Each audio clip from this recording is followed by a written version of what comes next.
Hello. Welcome to my very first YouTube channel where I'm posting things, and welcome to my very first video. Why am I making this channel? Why?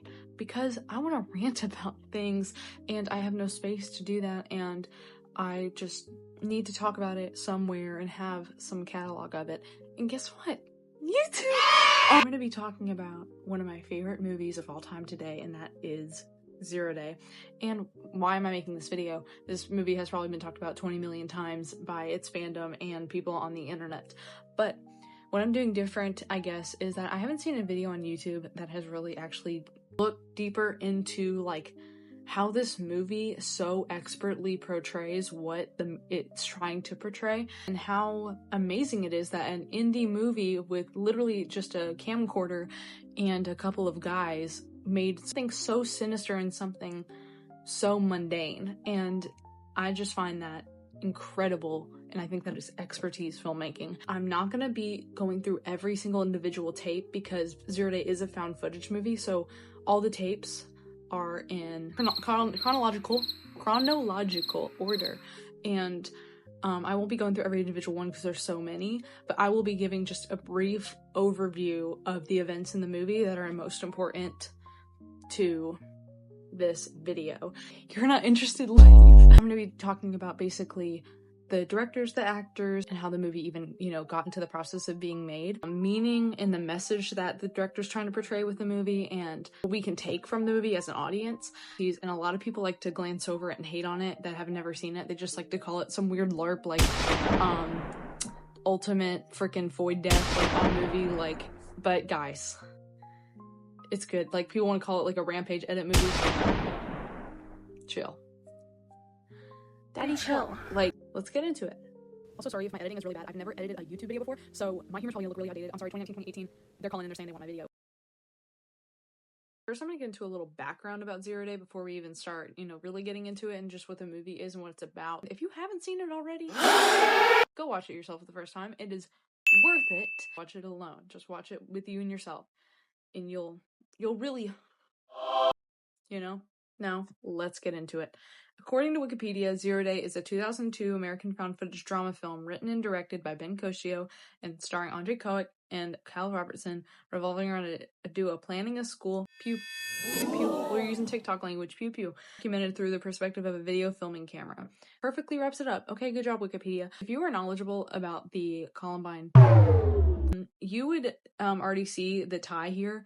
Basically, this movie is replicating what the basement tapes would have probably been like. Even though there is no direct link to that certain event, there is a clear direct reference there with the basement tapes. The basement tapes, if you don't know, were the VHS tapes that Eric and Dylan, the perpetrators of the Columbine, filmed, and they filmed themselves getting all these materials and things like that to do certain activities, and all of it was filmed in Eric's basement, and that's what gave him the name The Basement Tapes. And they have never been released to the public and since destroyed according to the FBI, but I don't know about that. Now, Andre Koech and Cal Robertson were both 15 at the time of filming, and they were just outsourced from like a local drama group, a local drama club sort of thing, and they were best friends at the time, which makes it their chemistry and their relationship on camera so much better because they already knew each other and they had already history with each other, which makes the movie flow a lot better than if it was two randoms. And this was all filmed in Stratford, Connecticut, where they both lived. They used what they could to make this movie because there was like no budget. It's just they're using a camcorder and just seeing what happens, just trying to get anything they could. And also I want to add that there is a website for the Zero Day movie, and you can find that at the officialreport.github.io. It has a lot more details of the movie and stuff that's never on screen, a lot of backstory on Andre and on Cal, and on what happened to certain different characters after the events of Zero Day, and like different stuff about what happened before even the surveillance footage in the movie is used, like events before. Very highly suggest you go check it out. It's very cool, and they add pictures and everything like that. It looks legit and it looks good. Now, besides Andre and Cal, one of the more important characters is Rachel Lurie, who is portrayed as like Cal's friend, like a friend he grew up with. In the movie, there's not much context into how close they are or if they grew up together. And The thing about Rachel is she does not like Andre. She hates his ass. She hates him. The scene she is in with Cal, which I'll talk about soon, she basically says that she's concerned for how Andre's anger, and how he's, like, you know, really disrespectful, very aggressive. He's a weirdo. She thinks he's a weirdo. And the thing about Rachel is she's thinking that Cal is sort of the innocent one here, where Andre's having a bad effect on Cal and is changing Cal, making him more of like Andre, and that's what Rachel does not want. She's like, I want you to be how you always are, and not like you are when you are around Andre. Cal is sort of toying with her. He knows what he's gonna do, and she doesn't, and he knows that he's as bad as Andre, maybe even worse. I think Rachel kind of represents the public outlook on Andre and Cal. Basically, they're to represent what a popular group and like people at school look at them and how they think of them. Cal, the one that's more or less likely to be aggressive up front, is seen as kind of like the shy, like sort of like prey of the situation, where they're the ones being taken advantage of, and they're just, you know, so innocent and so kind and so nice. Even though, guys, I'm gonna put it in, but in that scene, that's Willoughby Tucker. You got it. That's Willoughby Tucker. Willoughby Tucker looks like Cal Robertson. Literally, Art just said that Willoughby is Cal Robertson. Thank you. Willoughby Tucker is. Do not ask me that vulgar ass question about my son. That's Willoughby Tucker. Nobody else. That's him. Then we have Chris Kriegman, who is actually played by Ben Koshio's brother, and he's portrayed as Andre's cousin. Andre and Cal use Chris for his they basically take advantage of him. They want to find out where he's keeping them, where's the key. They basically do break in and steal his weaponry. Then we have Brad Huff, the biggest op. Andre and Cal hate him. And he's never shown in the movie. We never actually see what he looks like. He's described as the captain of the wrestling team at Iroquois High, which is the high school is Iroquois High. They hate him. They're like, they talk about him at Andre's birthday dinner. And you did it at my birthday dinner. And they talk about basically how he can get out of speeding tickets. You know, everyone loves him. He's the guy. Like, he's the guy. And it's never known if he's a direct bully to Andre and Cal, or more like they just hate him because he has superiority over them. Now I'll be going into the actual movie itself. I will not be going through every single individual scene, because that's a lot of time that I don't want to take up. So I'm just going to be going through basically what is the main points of the movie, what are the main parts that are important to the message I'm trying to say, because why am I even talking about this? Let's get into it, shall we? We first start off in June 23rd, 2000, the year 2000, and we end May 10th of 2001. And the movie was filmed in 2000 and 2001, and then officially released into indie festivals in 2003.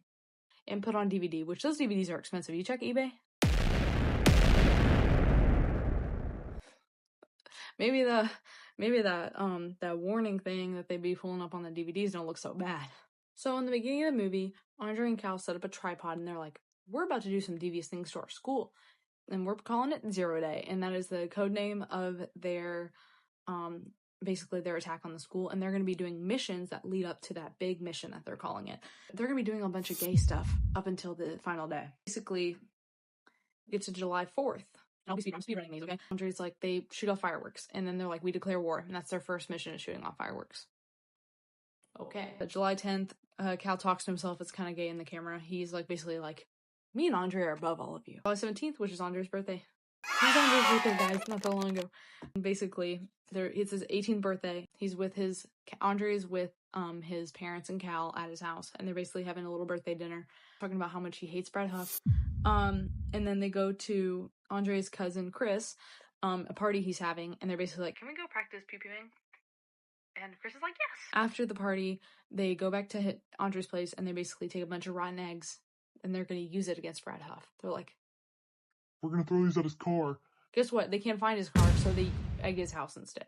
July 25th, they're driving around. Andre and Cal show off their safety deposit box where they'll be keeping all of the tapes. July 31st, Cal gets his braces off, and this is actually Cal Robertson, the actor, getting his braces off. August 2nd, Andre shows off his Pew Pew collection at his house and basically like boasting like, look at all these we got. Ben Coccio said that it was his little homage to Taxi Driver, which I love Taxi Driver. Then August 8th is the tape where I see somebody that isn't freaking Cal and Andre, and that's Rachel, and I love Rachel, and the fandom hates her for some reason. Everyone hates Rachel. I'm like, y'all, she's just a baby. Rachel and Cal are walking through a cemetery, you know, being kind of jerks to the graves, and they're just talking it out, and Rachel's like, I don't like Andre, and Cal's like, why? August 12th, Andre and Cal show you how to make pipe. B-O-M-B. August 18th, Cal's talking to himself freaking again, playing a sitar, like thinking about, oh my gosh, I'm really gonna off myself. August 21st, they go out practice pew-pewing with freaking Chris Kriegman. They find out where Chris keeps his guns, and they're like, this is a surprise tool we can use for later. August 25th, Cal films himself out camping with his family on vacation. September 3rd, this is actually when they lock the freak in. They've just been diddle-dallying and they've been cahooting around. Andre has made a slideshow presentation, like basically setting out what's going to happen on Zero Day and what the mission truly is and like what the procedure is, basically. We finally learn why is it called, the mission called Zero Day. It's because they're going to commit the mission on the first day of the school year that is 0 degrees. And we will very soon find out that this does not happen. Then September 16th, Cal is outside his house talking to himself again. And he's like, I'm just so ready for 0 Day. Me and Andre, we're so ready just to get it done, you know. I'm so ready. I'm just waiting now. September 28th, this is when we see Andre kind of lose his mind. Like, he kind of gets really mad. Cal is basically like, we're going on a mission. Andre's like, Where the fuck are we going? and Cal is Andre's passenger princess. Dude, my DoorDasher just texted me and said that they didn't have spicy nuggets and I have to get regular.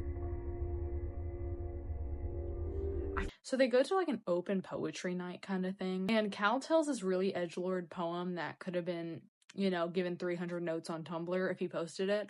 And Andre like crashes out and is super mad at Cal because he's like, you could have, like, everyone's gonna find out now. Then New Year's Eve, Cal is just celebrating, you know, filming himself, you know, celebrating New Year's Eve with his family. On January 10th, 2001, we're in a new year, and Cal is talking to himself again, and he's basically saying that 0 Day did come. There was one day that was 0 degrees, but that only day that it was 0 degrees, Andre had diarrhea. Then we have the biggest time jump in the entire movie for some reason. Now it's April 2nd, and Cal and Andre are back at their safety deposit box going through all the tapes they've filmed, and Cal's like, you know, like, they're gonna look through our video games, our books, our movies, our music, and they're gonna blame everything that we're gonna do on those things. And Andre's like, but none of it's because of that. But it's like, they're gonna say that anyway, so.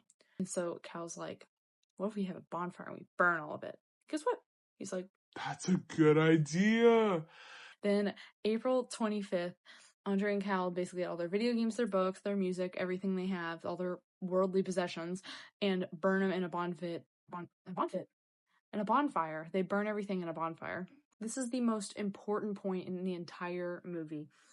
April 29th, Cal and Rachel are going to prom together. Rachel's in a limo with all her friends, and Cal's just tagging along, and he looks like a big fat loser. Then Andre is not going to prom because he is a big fat loser, and he's working at his pizza job, and his dad is filming him about to drive home with him. The saddest scene, I believe, is when Andre is talking with his dad in the car, and they're talking about the future, and his dad's reassuring him about the future and said, you know, and everything like that, even though Andre knows that he's going to be dead in literally like 2 days.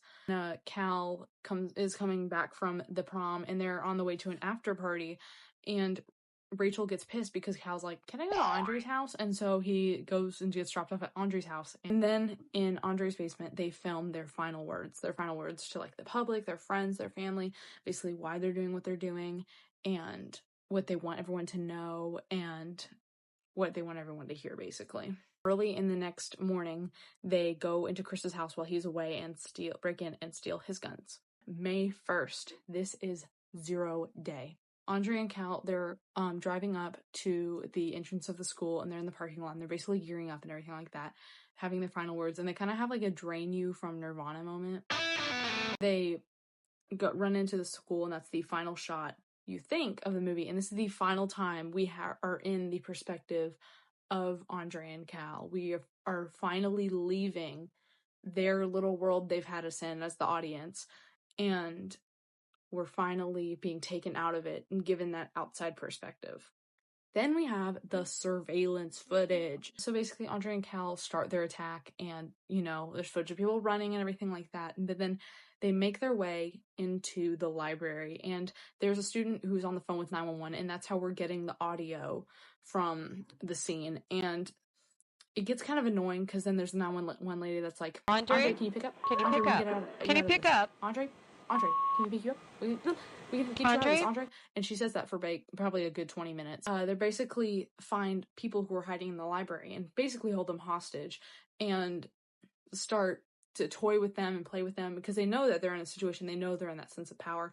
And something I find very interesting in this is that Andre is supposed to be, the big bad guy, and then Cal's that sweet innocent. But when you watch the surveillance footage, Andre is more quiet and more coordinated and more kept to himself during the attack, while Cal is the one vocally harassing everybody and the one who's yelling at people and the one who's getting more joy out of it than Andre is. And I think that really tells that leader-follower thing is false.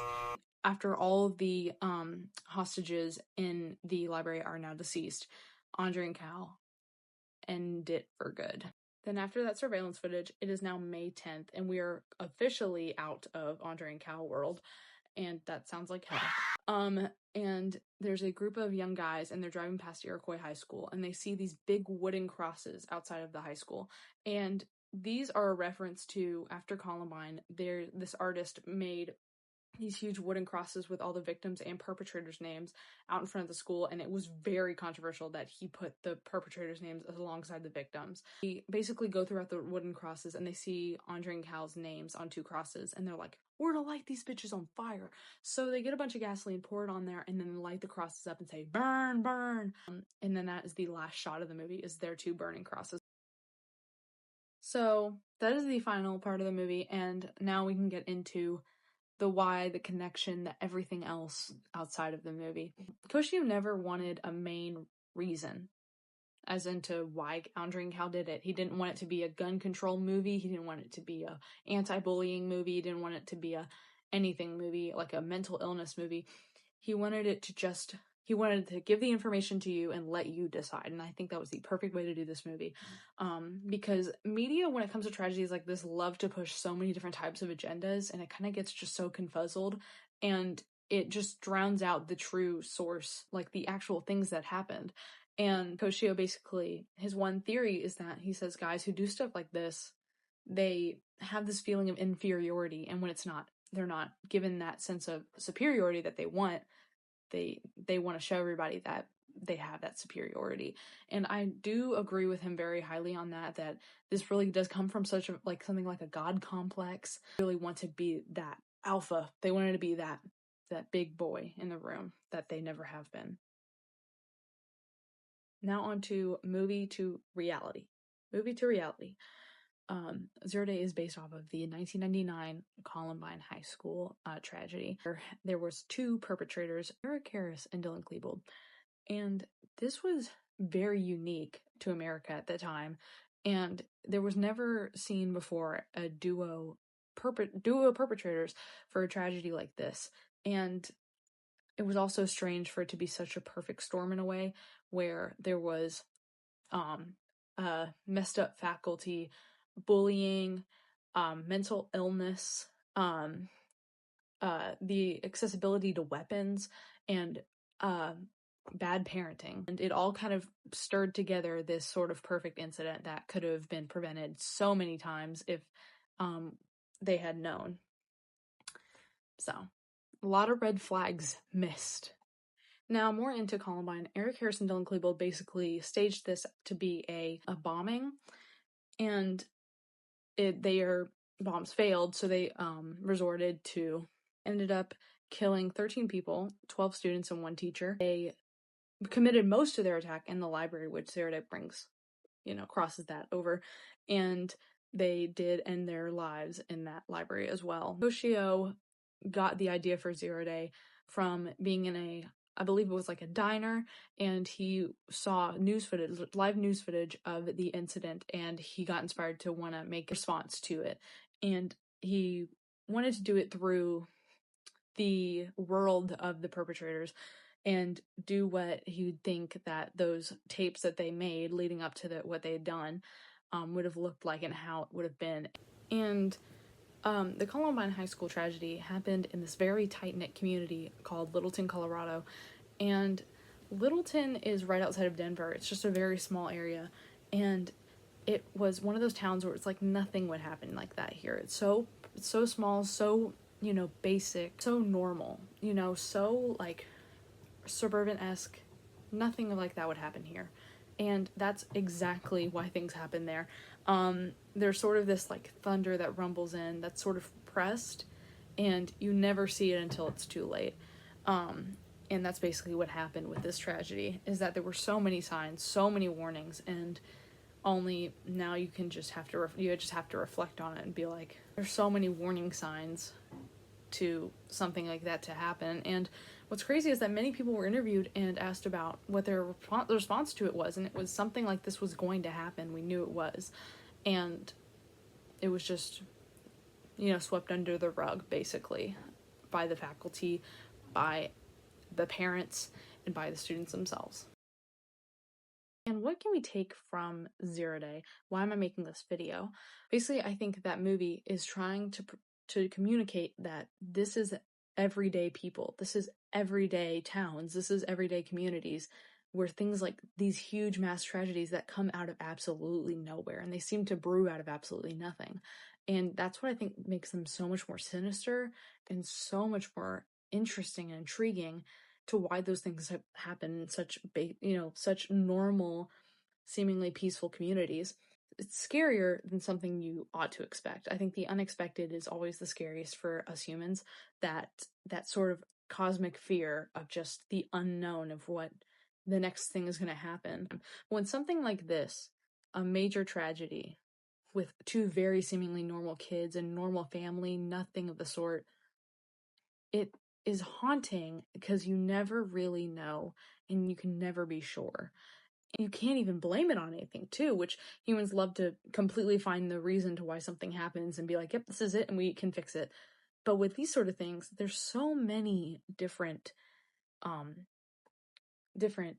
parts to it, like control of the weapon, how these weapons are getting accessed, how mental illness and how we're just prescribing drugs to people and never really fixing the problem. Then for bullying and just social hierarchies in high schools, it is always a brewing problem, and it will never end, I believe, especially after Columbine, because most after that one were followers or inspired by Columbine, which was VTech was one of those. I think it was around 40 to 50 victims. I don't know the exact number. And it just keeps tumbling and tumbling in an endless cycle. And it is insane to me that stuff like that still happens.